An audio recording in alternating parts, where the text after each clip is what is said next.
What's up, Bachelor Nation? Welcome back to AFTERBUZZ TV's recap of The Bachelorette Season 14. We have so much to chat about tonight. We had 2 rose ceremonies, 3 dates, and probably the most awkward breakup of all time on this season. And of all time. But we also have a ton of hot news and gossip, so let's tune in now. You're tuning into the destination for TV superfan discussion, AFTERBUZZ TV. And now, let the buzz begin! Hey guys, I'm your host Sterling Case, and I'm so excited to be here tonight with Renee, Ariel. Hey guys! And we've got Jeff Graham in the booth. Hey Jeff. What is up, guys? I'm so excited for tonight's coverage of The Bachelorette. Oh my gosh, we have so much to talk about tonight.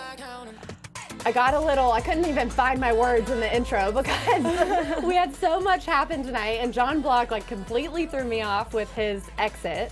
Oh my gosh, yeah, tonight's episode was so juicy. I was living for it. I think it gave us an idea of who are going to be the front runners, an even better idea, and then some guys that may not be there for the right reasons. Do you have any front runner picks just before we get going? People that stood out for you? Garrett. I hate to say it, and we'll get into it later, but for sure, Garrett. He was your standout this episode? Yeah, what about you? Will's was super cute. Literally gave me goosebumps, and we'll have to talk about that later. Jeff, did you have any front runners that stood out for you tonight? I mean, I personally love Jason. Yes. I don't know where he stands in the competition, but I feel like I kind of identify with him. I feel like he kind of uses his words sort of to charm Becca, which I feel like is kind of how I charmed my soon-to-be wife. So I feel like that's who I'm identifying with. Mm-hmm. Yeah. I can't tell how she feels about him, though, and I'm excited to talk about it later in the show. He seems super nervous this episode, but I do like Jason. I can't believe we got 2 rose ceremonies this episode. I know, because yeah. I was so worried that I forget what season it was, but they started doing that thing where we had a rose ceremony only the beginning of the episodes, and then thankfully, I'm sure they read all the reviews of us being like, please stop doing that, leave it at the end. Yeah. So we got 2 rose ceremonies. Yes, I definitely like when the episode is complete with a rose ceremony, and this time we had 2. So let's get right into it. So it started off, because we did have a rose ceremony at the top of the episode, it started off with a cocktail party. Mm-hmm. So you had Blake and Becca talking about kids and what they wanted to name their kids and how many kids they wanted to have. Yeah. Which, this process is very fast, of course. You usually don't talk about that on maybe the first date or second date. But I thought it was cute that they had a lot of similarities, pretty specific, like wanting to name your girls guys' names. And as a girl with a guy name, I appreciate that. I love that. I thought that was such an important moment for Becca and Blake, because the fact that they're even joking about that sweetly, I mean, that is something serious to be kidding about. And let's just, Ariana Grande and Pete Davidson were joking about having kids on Instagram, and now they're engaged. And now they're engaged. Wow, that is another. I could talk about that for another after show, so we should probably move on. So Becca also during this cocktail party gave Jordan those golden underoos. Oh my gosh! Sorry, I've always wanted to say the word underoos. I've never used that word in my life. Me neither. Do people actually say that? Nope, probably not. Tweet us if you do. Let Sterling know. Yeah, let me know. I love that, but it's let's be honest, you guys. Becca did not get those underpants for Jordan. The producers did. Yeah. They thought it would be hilarious, and we enjoyed it. She was like, oh, I just happened to find these. Where did you find those, girl? Please let us know. Where did you go? But the fact that she gave them to him, she can't hold it against him for him wearing them all the time. She's just asking him to. But were you a little, not uncomfortable, but it was a little weird when he was the way he went up to kiss her in them. It just wasn't, it was off. The whole thing was off. And they've never kissed before, right? Mm-hmm. That was their first kiss of him wearing it. But it wasn't quite yet. That was later in the episode. But David comes back. He's the one who fell off the top bunk. Oh gosh, guys, what did you think of his facial injuries? I feel really bad for him. His eye looks very red. There's something going on in his lip region. His nose does look broken. But honestly, I'm just not, whether his face was broken or it looked the way it did before he fell off a bunk bed, I'm not a David fan anymore. Yeah, I was really rooting for him. I know Jeff has some strong opinions about David. David is my biggest disappointment ever this season. I no. thought I was going to like him. I liked that he was carefree and did the chicken suit. But here's what's weird to me.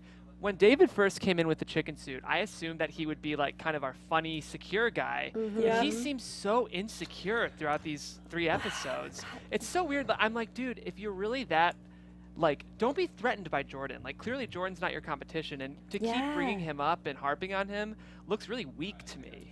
It's like the feud between, oh God, Waboom and what was his name? Oh, yeah, and Lucas. Lucas. Yeah, I completely agree. From the beginning, David was one of my front runners, and I still think he probably will go far. I don't know. It's hard to say. I do feel really bad about his face. It's like from his eye and his nose and his cheekbone and his lip. He really did a number with the fall. But I don't like that he keeps bringing Jordan up still. Clearly, Jordan isn't a competition. You know what I mean? And you should step above that behavior. But and they never as a learn. woman, I wouldn't be attracted to a man who gets involved in all that petty drama. I'd be so annoyed. I want the Jason who's just laughing in the background. I don't want the David. Yeah. And honestly, we'll get into this later with the Colton, but even the Colton who's getting involved, like just leave Jordan alone, because honestly, even though Jordan's being kind of the worst or annoying in your opinion, you're going to look like a jerk if you go after him to America. And it's like, ugh. I said this when we were watching, and I just want to repeat it because it's right. But the producers, you know, you can talk about producers baiting them with, what do you think about Jordan? Isn't Jordan so annoying? Doing whatever they do behind the scenes before their confessionals. You can either take that bait or you don't. Yeah. And there's too many of them taking that bait. And I do agree, like Jason just laughing in the background is more of what I personally would be attracted to than someone who brings it up all the time. Because I honestly wonder if the only reason we think David is going to make it far is because he's getting so much camera time, because he's talking about Jordan so much. Like, Jason isn't getting that much camera time, and I genuinely think it's because he's not getting involved in the drama. Yeah. I don't even know if David is going to be in the top 5, because he kind of ruined it for himself. Going by just like the law of The Bachelor and how things usually work, I really don't see him making it past like top 8.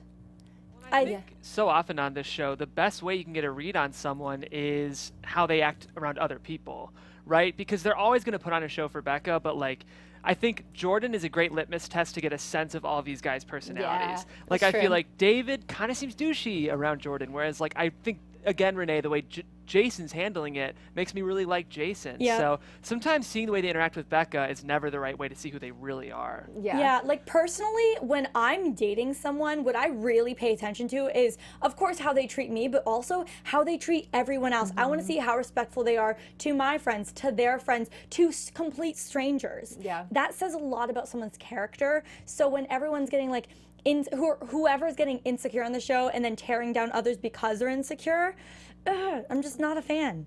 Who would the guys talk about, though, if it wasn't Jordan? There's really not a lot of different personalities. Lincoln. Oh, yeah, Lincoln, yeah. Is it a shock to anyone that Lincoln is a flat earther? I'm just saying, like, Oh my gosh. given the news that we'll talk about later, he's actually the worst person. He's a flat earther and an alleged sexual assaulter. Convicted so- sexual assaulter. Convicted. Which one is convicted. worse, though, is the question. Well, no, I think, okay, flat earther is the second to a sexual assaulter. But I do have to say, okay, so I was watching a Shane Dawson conspiracy video about, he was trying to get his brother to convince him in a theory that like is very unpopular. And the theory was flat earthers. And okay, we so, don't have a lot of time to Oh, no. I'm not going to get deep into this. Guys, watch the video if you can. But what I think is funny about it, because I already didn't like Lincoln, but even his like argument for why the earth is flat, I can't. I really can't. Like, at least, you know, bring together a strong argument, even if it's wrong. Just come on, you got to like ace at what you do, you know? Yeah. Okay. So we had the rose ceremony. She gave David one in their little one-on-one time during the cocktail party because he His needed, face. Because of his face. Be honest. He needed to go and rest. So we go into the rose ceremony. Colton, Chris, and David all have roses. She gives out roses to Jason, Wills, Nick, who had a tracksuit on. What was the deal with that? Well, I just don't even know. He didn't get a lot of time to discuss it. Kriston, Lincoln, Blake, Connor, Leo, Garrett, John, Jordan, and John Blanc.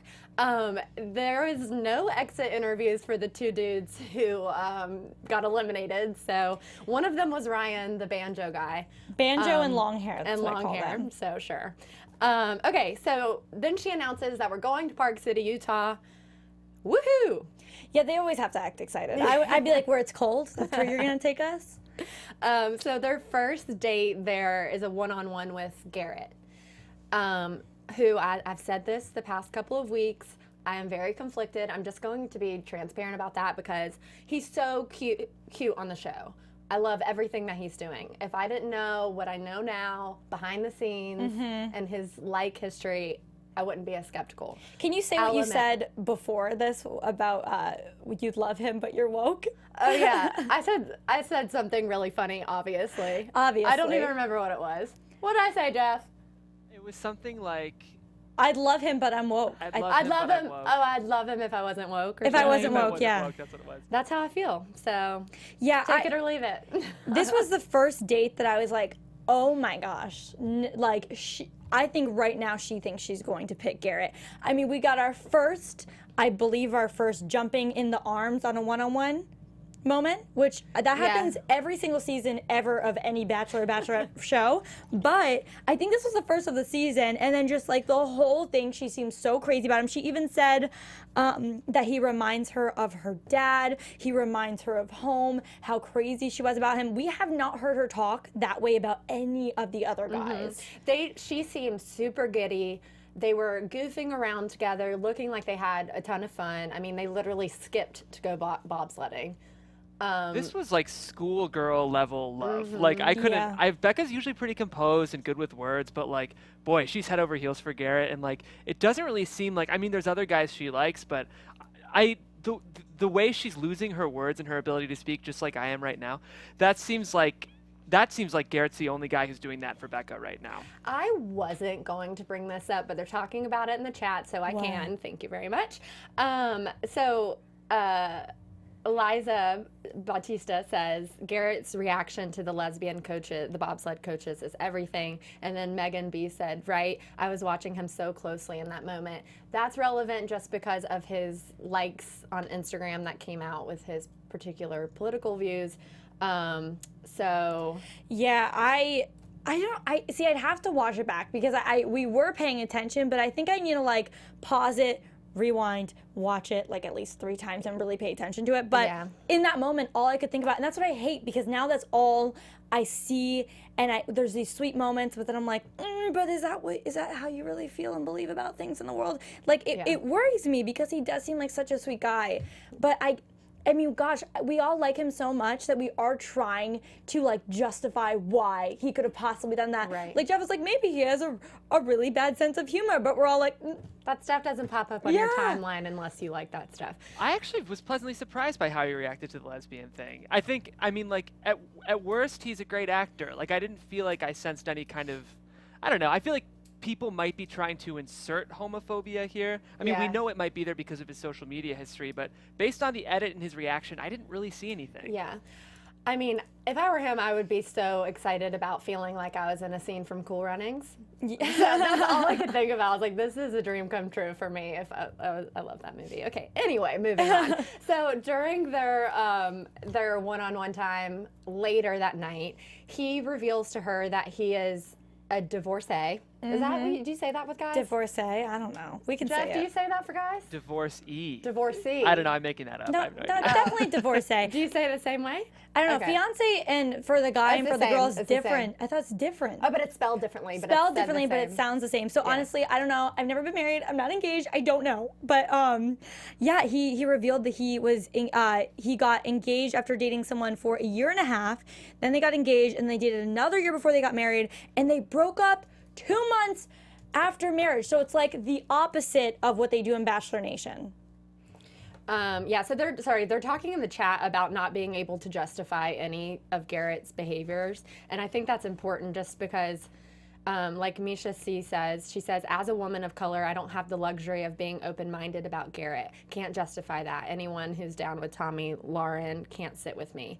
And I mean, I think that's important to note. Like, it just, we don't want to get too much into that because we've talked about it every week, but it is a thing that fans are struggling with to see past what's come out about him after the show. I think what's struggling is when you're watching someone that you already have, like, we had a set opinion as soon, I mean, I know everyone on the panel I can speak for, when the news came out that we were like, oh, I don't like this guy, but it's so twisted when, like, you're watching ABC and they give him such a positive edit and he is so sweet on the show, and you're like, who am I watching right now? Because you're only getting that version of him, and so that's why we're so conflicted. I don't think it's that we're actually justifying his actions by any means. It's just, it's crazy because we're continuing to watch him on the season that we're almost looking for something like, why did you do this? Yeah. So like even in the moment when he was opening up about his past relationship, which happened a long time ago. He's 29. Well, he's 2 years 29 ago. 2 years ago. That was what he said it was 2 from years beginning ago. to end Yeah. of the relationship. It started when he was 23.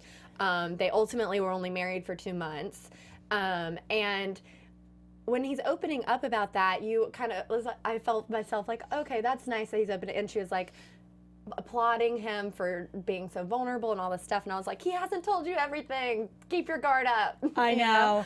So okay, to be honest, I love that he was open and vulnerable about it, but it's also like the fact that he went through with the marriage and then they broke up after 2 months, because it's like they were trying so hard for 2.5 years. So it's crazy to me. Like, what I'm trying to wrap my mind around is the fact that the actual marriage only lasted 2 months. Like, what in that time changed everything? You know what I mean? maybe she saw his social media history. Well, and she got over it so quick. I think it's an example of, you can kind of create the narrative of any person you want. Like, I think if she had been talking to someone she didn't like as much, that divorce would have been way more of a red flag. Yeah. But I think she wants to hear that it's completely the other side and Garrett was the victim here just because she really, really likes him. I know for me, if I found out that someone I was courting had that marriage experience, I'm, of course, forgiving, but that would be much more concerning. She got over that so quick. And when you think about the Colton Tia stuff relative to hearing about a 2-month divorce, it doesn't feel proportional. Yeah, I agree. Yeah. Okay, It's so because she likes him so much. yeah, though, I think. she likes him a lot. Love is blind. Love is truly blind. If he believed the earth was flat, she'd be like, okay, yeah, well. When she said she was in trouble after they had their dancing the night away moment, I was like, yes, you are. You are in a lot of trouble. Because even if he does win and she doesn't know at the time if she does pick him, the social media stuff didn't come out yet. And they're going to have to answer for this for all of their post-press interviews. If he wins, that's going to be just the talk of every single interview. And Bachelor Nation, you know how many interviews this couple would do. Yeah. Because that's what they signed these contracts to do, so many interviews. I know. Okay, so before we move on to the next group date, which is probably the biggest group date of all time, there were, 13 of them on there? We just wanted to let you guys know that here at this network, we produce after shows for nearly all of your favorite TV shows. I am not kidding you. I've personally done shows from like every type of genre, every type of network, all of that stuff. So from dramas, reality TV, sci-fi, and more, there is no network that works harder to serve television fans. But now we need your help. We're asking that you please subscribe to one or more of our YouTube channels. Besides helping us a ton, here's what's in it for you. It caters specific content you already like directly to you. It brings you your favorite after shows so you don't have to seek them out. And it suggests content from other channels or podcasts that you might like. Subscribing to our YouTube channels will also help you discover the new shows we're sure you'll love. And if you're already tuned into this reality TV channel, you might be interested in some of the other ones on this channel that are like The Proposal, which starts tonight, Floribama Shore. I've never personally watched that show, but it sounds intriguing. Big Brother, Jersey Shore, Teen Mom 2, all of those shows are also on this channel. And remember, we have channels for other genres, like I said, comedy, drama, reality competition, that sort of stuff. So please don't be shy about subscribing to those either. And if you're worried about pesky notifications, don't be. Those are optional. That's always my first concern. And it's easy. So just hit subscribe now, and even easier for AfterBuzz experience. And if you like us, then let us know that you did in the comments, and we'll shout you out on this show on air. So guys, thank you so much for being the best fans ever. We love chatting with you guys every week, and we promise to do our best to continue to serve you every week and make this the most incredible show ever. Absolutely. Subscribe. Join the family. We're here every week, you guys, we're here for you, honestly. Yeah, and just to talk nonsense. And because we're obsessed with The Bachelor. Okay, anyway, let's move back in to the next group date. So there's 13 guys. So I'm not even going to name them because that's a million people, but everyone that's left except for Garrett and Will's. So this is pretty much Becca's biggest fantasy that's ever happened. Clearly. This is like all of Becca's sexual fantasies come into one date. Yeah, I love when she was like, oh, what did she say? Did she use Brad Pitt or something as an example? She's like, oh, you know, like when I was younger, like the girls love Brad Pitt, but I loved Lumberjacks. And then she loved this date. She truly did. But it was so fun watching all the guys just like attempt to chop wood and carry 400-pound tree trunks. Yeah, okay. That's my nightmare. Jeff had a great point about this date. I was asking for any fans, would that be a deal breaker for you? Like a lot of times they do these physical fitness things when really, to me at least, if you think about like an entire life partnership, does the ability to lift a 400-pound log matter? But for you women, like who would be on that group date, how important does like these physical acts of traditionally masculine strength, how much does that mean for you? You know what I think matters more is how the guys deal with it if they are not able to do it. Because then it shows whether or not they're a good sport, how they act, if they get sad, if they can have fun with it. Because I think when you're put in an uncomfortable situation, like, I don't know, not being able to chop a tree with an axe or whatever, all the weird competitions they were doing, I think it says more about you if you can't do it and you're still having fun with it. Right. I don't think I necessarily need someone who can throw an axe and it land in the target. That's on my #1 list of like qualities in a partner. What I'm looking for in a companion for the rest of my life. But I do appreciate someone who has a good attitude. But then also if you're watching a competition and someone's like crushing it and then someone looks like a little I don't know, like shrimpy, like pansy, for lack of a better word, then I mean, maybe I'd be a little more gravitated to watch the guy that's doing it more. I mean, just to be honest about the physical attraction. But then again, to be honest, Lincoln did a really good job on this date, and I was just angry the whole time. Like, I don't like you. The whole time. That's for another reason that we'll get to. But John was a standout. Oh my God. And that was a surprise. Oh, to John, her. not Jean. No, John. Not to be confused with Jean. Venmo guy. Venmo guy. Oh my gosh, I love John so much. I think he's so cute. He's super cute. He's like nerdy hot. And have you seen the memes out there of like just, oh gosh, the Meghan Markle wedding meme of them saying as soon as John says he started Venmo and oh it's yeah, just yeah, the veil. That was just like the veil coming over. Yeah, if you guys haven't seen those, please look them up because they're worthwhile and they're hysterical. I will say for you listeners, just so you know, I think it seems like our panel's very team John. I think you guys are very into Venmo John more than Becca is into Venmo John.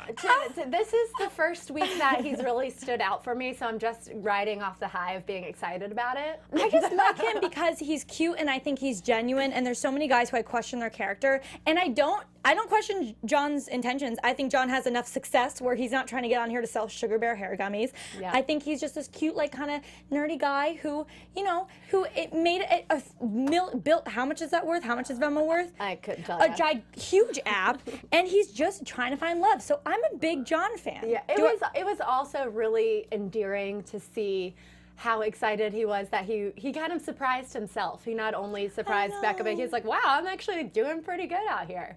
Yeah. So I found that endearing. So I think he's a catch for sure.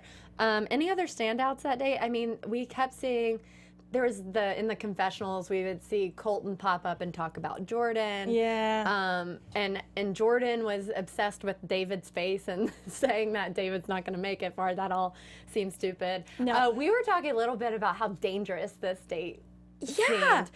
I mean, we had a guy last week break his wrist just playing football. Break his face falling off a bunk bed. Yeah, this isn't the most coordinated group of guys, so I'm nervous to see them with something that could literally saw off their legs. I know. But I think what we all, like, the moment of this date, that the only part that, oh my, I don't even know how to put it into words, is the Jean Blanc part of this date. Yeah, when he, the end. The after end of the the date. lumberjack at the, okay. Yeah, yeah, yeah. When we're at the dinner part. Yeah, so let's get into that. So Jean Blanc has a gift for Becca. And we knew from his... He's been talking about it all day. Yeah, he's been talking He about it. was real excited about it. He's like, this is going to get her. So he made her own fragrance. So he says, really anything could have been in that bottle, right? Yeah, I mean, he is a connoisseur, but... That's true. That is his profession that he makes a lot of money off, I'm sure. Yeah, I don't know. This was... would you guys respond to perfume, custom perfume? Nah, from a guy? No. From like maybe from a guy that really knows me, knows I love perfume, and that was like a thoughtful gift. But what that is this is what I like, and I'm going to look good on TV. Yeah. So, yeah. So the whole execution of giving the gift was all wrong. So awkward. He told her that he's falling in love with her. Oh my God. Which, no, you're not, dude. Like, there's just no way. Wait, didn't he not say that first? Was it is that what he said when he came back? No, he said that first. Oh, he did. Right? I don't know if he said that first. He said that after he came back and stole her away from Lincoln. Because first he gave her the gift and she didn't know how to respond, and then they awkwardly kissed. That's right. And he said, I just want, and then whispered in her ear, and then gave her the most awkward kiss ever. Oh my gosh, I'm still cringing thinking about it. The whole time I was just like, what is happening? What is happening? And then cut to Becca's confessional, and she was like, I don't know how I'm feeling about this. This is a lot. Well, you can tell when something's forced. We've all been there, maybe on a date, or even just hanging out in a group of people who we don't click well with, and things feel forced, hanging out with them. So, I mean, being in that one-on-one setting when he's trying to force a gift that you're clearly not into, and then it's thoughtful because you brought something, but at the same time, it's like, how does that have to do with Becca? It has to do with you. And then that awkward kiss, everything about it was no, and then we thought it was going to end, but just like, was it Nick's? No, Arie's season when Annalise goes back to kiss him. Okay, take a breath. It just brought me back to the Annalise, okay? But it was way worse. Like, I felt for Annalise, but this time with John, I'm like, what are you doing? Yeah, it was incredibly awkward. And then he comes back to kind of tie up the loose ends, because I can't imagine he left when Leo came in to steal the time. I can't imagine Jean Blanc left feeling super confident about that. So then he comes back in when Lincoln is spending time with her, which, now we know is probably a good thing. And he tells her that he's falling in love with her. And she tells him that she's not on the same page. And she says, can I walk you out? And I think that this is a good time to mention that yesterday, Renee and I went to the Bachelor parody musical that we talked to you guys a little bit about, last week, and it was so good. It was so cute. It was hilarious. If you're in the LA area, highly recommend checking it out. The reason I say we bring that up is because one of their songs is about "Can I Walk You Out?" Yep, can I walk you out? Yeah, it was really good. So you guys should definitely check it out if you're in the LA area. Okay, back to Jean Blanc. So she's walking him out, and he was like, "But I gave you this gift." And so I'm sorry, just because you gave her a gift doesn't mean she owes you anything. That's like, you know what it reminds me of is the whole when guys think if they buy you dinner, it means that girls owe you absolutely anything. It does not. It doesn't matter. If it's not there, if you don't want it, you can say no at any point. He could have given her a $1,000 watch. It does not matter. If she's not into it, she's not into it. But the way it like slowly started getting progressively worse when he said that, as if and it really was him saying it as if she owed him something. I got you the gift. I thought, Yeah, and then not to mention he said that he gave her the gift so she should keep him around, but he was also like, I was just saying what I thought you wanted me to say, and then he was saying that he's not actually falling in love with her. He literally said, I'm saying what I thought you wanted to hear. What? As if Becca's like, oh! So he admitted that he lied to her, doesn't actually feel that way. So clearly she's pissed. Did he admit that he lied to her? I was trying to sort through this whole conversation. Yes, so he was going in circles. He didn't say, I lied to you, but he said, I don't really feel that way. Can we go back? I'm only saying that because I thought that's what you wanted to hear. But I don't actually feel that way. So that's saying, yes, I lied to you. I don't actually feel that way, even though I said it. So do we think that either A, he is trying to stay longer to sell his cologne, perfume, whatever, or B, do we think a producer tried manipulating him ahead of time and said, listen, Becca doesn't think you're into her. She really needs to hear confirmation that you're falling in love with her. Otherwise, she's not going to keep you around. Because either one, I wouldn't be surprised by, but still, even if it was a producer and he went along with it, I still judge him I because think it's messed what up. happened is he got his little ego hurt, and then he lashed out. I couldn't agree more, Sterling. I think what's interesting about The Bachelorette versus The Bachelor is not only is of course you're vying for someone's love, but there's a competitive element. And because men are naturally more competitive, not only are they trying to vie for love, but I think they tend to view the final thing as kind of a prize. Yeah. Maybe Yeah. more than women do for men. So not only do they lose a potential love interest, but they lose the competition. And I Yeah. think like he felt stung. I mean, like as a guy, I can speak to the fact that getting rejected doesn't feel good. Like it does hurt. And I think men sometimes take it more personally and get more bruised by it than they'd like to admit. I'm not saying what John Black did was at all okay, but I'm guessing his ego was stung, not only Yeah. because Becca rejected him, but because he lost and he had to go home, and that's embarrassing. Boo-hoo. Yeah, Honestly, to that I say grow up and Yeah. good riddance. he didn't mean it from the beginning. I don't think his ego was hurt because she didn't. I'm sure, yeah, his ego was hurt because she didn't say it back, but I don't think he meant it to begin with. I think he was trying to go through the motions that he genuinely thought he was supposed to go through on the show during week 4, and it was forced because he wasn't feeling it, and he just wanted to stay because it is a competition. He knows he'll get the exposure, and he's fake. It was Yeah. fake. So, needless to say, Becca's pissed because she just wants the guys to be honest with her. She's Yep. repeated that over and over again. And she goes into the rest of the guys who are waiting in the cocktail party, and she says, listen, if you're not here and you're to be honest with me, pack your bags because I'm not here for it. So she doesn't end up giving a rose for that date. And she's pretty shaken up about this. You can see it in her overnight in the interview she does the next morning. But fortunately, our knight in shining armor, Wills, is here. And I even before we see how the date goes, I felt like he was a perfect person to be on this date because he's so calm. Yeah. And I feel like he's very genuine. Before we talk about Wills, can I just say one thing quickly, Sterling? No, yeah. I kind of felt like I was a little nervous about Becca's ability to handle this process. When I saw how intensely Jean Blanc's manipulation affected her, I was thinking, is she ready to do this again? Because more than any other contestant on this show, I mean, she got her heart stomped on in front of the entire country. She deserves to feel like she needs some time. And I mean, granted what Jean Blanc did, but her reaction was really intense. And I'm wondering if she's ready for this. No, I don't think her reaction was intense at all. I think that if you start to question people's intentions for coming on your show when you're actually serious about finding a long-term partner, and someone is clearly being fake to you and forcing things, it starts to make you question things. Because I'm sure a week ago she thought Jean was real cool and they got along nice, but all of a sudden she's like, oh, you're fake, oh, you're really fake, oh, you're doing this, I'm uncomfortable, and that throws you off. I think it would be more weird if she was then fine after that and didn't like react the way she did, because I would react that way too. Someone being that fake to me and like just saying what I want them to hear, how do you trust the process at all after that? I just think that it's important for her to know that the guys are there with the right intentions. Yeah. Because she probably didn't expect that from Jean Blanc. And then when he reacted that way, it probably hit her that there might be a few other guys like Jordan, for instance, who aren't here for the right reasons.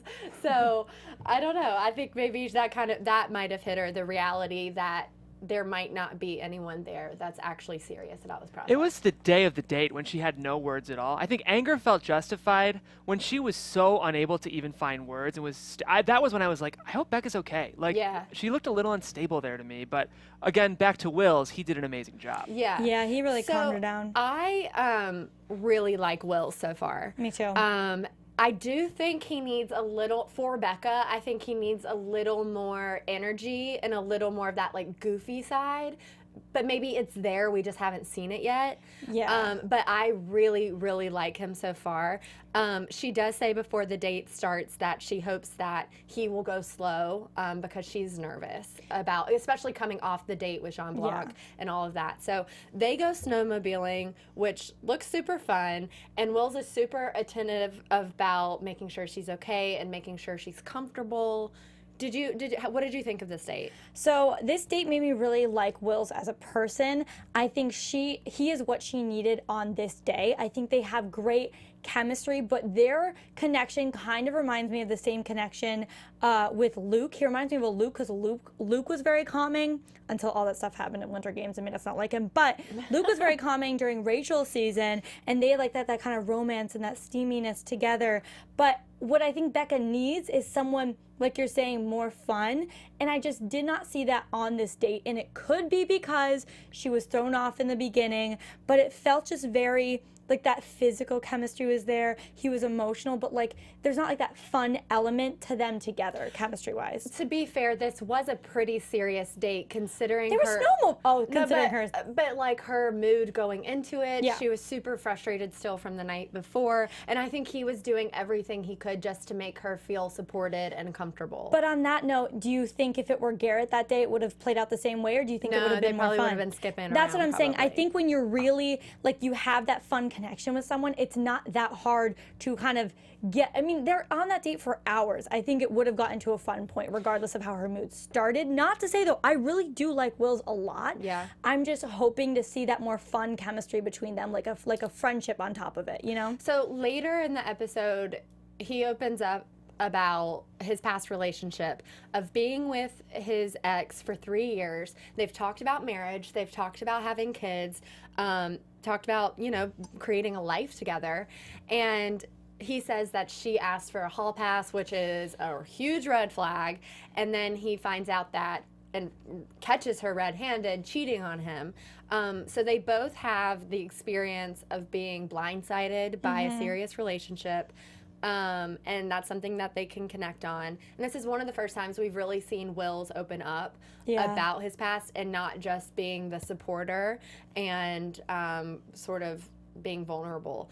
So I thought that was sweet. And then they made out for like 20 minutes. Yeah, their physical chemistry is everything. But we also want to know from you guys, like, what do you think about Wills? Are you a big Wills and Becca fan? Yeah. Are you more team Garrett and Becca, even though Garrett, his choices, or even like Blake and Becca? Because right now I feel like those are the three standouts in my mind. Jason too. Let's not forget about my boy Jason. I'm a Jason guy. I love Jason. I just feel like he's not in it enough yet to where I really see something serious. Even Colin, we haven't seen too much yet, but I know we've seen him in the promos of falling in love with her and all that later on. But Yeah. So there's not a cocktail party after this one-on-one. They go straight to the rose ceremony where Leo, Colton, Blake, Jason, Connor, Lincoln, John, Chris, David, and Jordan, and Will's got a date on a rose on his date. So all of those are going through. She sends Nick and Kristan home. Kristan is such a cutie. I know. I don't know if they were necessarily the right match, but it was nice seeing him on this season for sure. We didn't really see much of Nick or Kristan at all. Yeah, we saw more of Kristan than we did of Nick, and I liked Kristan. I think he was fun. I think he didn't get enough airtime, but I mean, I guess if you don't feel it, you don't feel it. Yeah, that's true. And we learned that they're heading to Vegas. And we still see that David is so caught up on Jordan. Colton is getting more caught up on Jordan, pulling him aside, all of this stuff.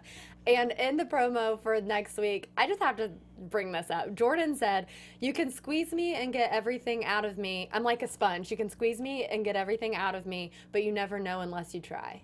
Oh my gosh. Does that make sense? No, I don't. What? It's like the Corinne It's and like the Corn. Corinne, yeah, it's Yeah, like I want them to go to paradise together. But we have so much news to quickly get into. Oh we my don't have gosh, much yes, time, okay. but we'll try to Okay. get into it. AfterBuzz TV News. Okay, so we have to start off by saying Ashley and Jared are engaged. If you didn't see that, they got engaged over the weekend In paradise. In paradise, so we Full have circle. So we have that to look forward to see how it all went down. But I imagine we pretty much know. Yeah, they've been super cute on social media lately. I'm just super happy for them. And honestly, I think this engagement is just giving everyone hope and love, just all love. Yeah. I feel like everyone's going to be like, well, that maybe didn't work out 2 years ago. I'm going to call this person up. Yeah, sure. Because who knows what'll happen? You could get engaged. Yeah, and then so I'm happy for them. They're super cute together, and I think this is meant to be, and I hopefully think they'll last. I think they will. I think they have a solid friendship, too, working for Okay, them. we have to talk about Lincoln. Lincoln. So it came out this past week that he was on a cruise a couple years ago, and he was charged with, what were the, it was, I believe it was assault. it was assault in one way or the other. There were 2 charges, and he got convicted of them this past May, so 2 years later. Yeah, I guess it was reported. I think it was reported after. I don't really know what happened, but we do know he was convicted of this. Yeah. So this is not just allegedly, like, he was convicted.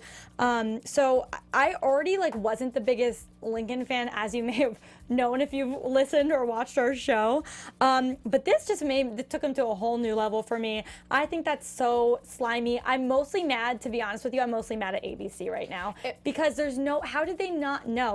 Don't they do background checks? Yeah, so here's the thing. So he was convicted in May, so just a couple weeks ago, of indecent assault and battery from an incident that happened on a cruise ship a couple years ago. But so here's the thing. So that was reported by the victim the day after it happened 2 years ago. So they wouldn't have that info? I think the case has been pending until this past May. So if a case is pending, it doesn't necessarily show up on your background check until you're convicted. So now it will show up if someone were to do it. But he also has to register as a sexual offender and all this stuff. So I mean, and of course he lied about it. Like, if they ask him, hey, have you ever been accused of a crime? Or are you in any legal trouble? And if he said no, they shouldn't just take him at his word. Of course, there's like a ton of issues with putting someone who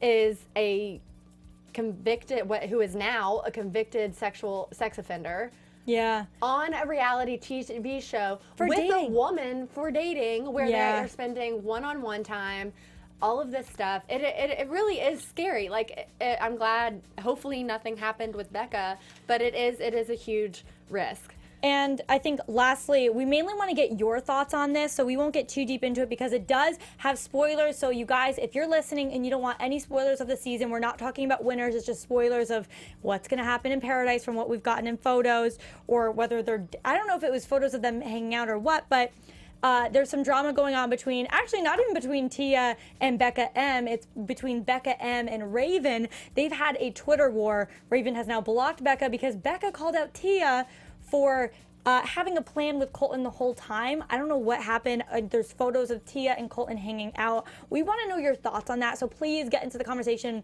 below. DM us, message us, do everything, because I don't even know whose side to be on. I feel like Becca M isn't super involved, so it's weird that I get why she's standing up. Friends with Becca. She is, but Becca is happily engaged now, so it's like, why still bring it up? I get it. Because she doesn't think, I mean, I in my perspective, I think she was being a snake the whole time, and she's being your fake friend. I don't know. I'm kind of here for Becca M's, like, me too, not afraid to call anyone out sort of thing. I love it. I just think it's also like, I think people are confused why it's coming from Becca M, because it's not necessarily Becca M's fight. Yeah. As much as I love it, I would be there for my friend too. I don't know if it's her fight. Yeah, and this is all happening between Becca M and Raven. So weird. Because both of the friends. Because Tia was filming Bachelor in Paradise, so she can't fight her own battle. So Raven was. But I don't know. I've been trying to avoid it so much because we hate spoilers on the show. But this was hard to avoid. Yeah, because that picture of Tia and Colton was everywhere. Everywhere. Okay, so with that said, we have to go. Unfortunately, I could talk about this for the next 15 hours. Same. So with that said, you guys can tweet us. Jeff, in the booth, where can people find you? Oh, thank you, guys. I had a blast this week, as every week. And if you guys want an update on the fantasy, we will tweet it out. I know we didn't get to it this week, but we will have fantasy updates for you. Yes. If you guys want to find me online, you can do that at Jeffrey C. Graham. Y'all know I love talking all things Bachelor. And Renee? And guys, you can follow me at Renee Ariel. Let's keep this conversation going because I'm still upset about this Tia, Rachel, Becca M, Becca situation. So let me know your thoughts. Yeah, guys, hit me up everywhere at Sterling Cates, and you can also find me at Separation Anxiety Pod. Thank you guys so much for tuning in, and we'll see you next week. From executive producers Maria Menounos, Kevin Undergaro, Phil Svitek, and the entire AfterBuzz TV staff, we would like to thank you for listening to the AfterBuzz TV network. To watch or listen to other after shows and post comments or questions, be sure to visit AfterBuzzTV.com. I'm Sir Richard Wentworth, and this has been a presentation of AfterBuzz TV. Buzz you later. expressed herein are those of the hosts only and do not necessarily reflect the views of AfterBuzz TV or its owners or principals.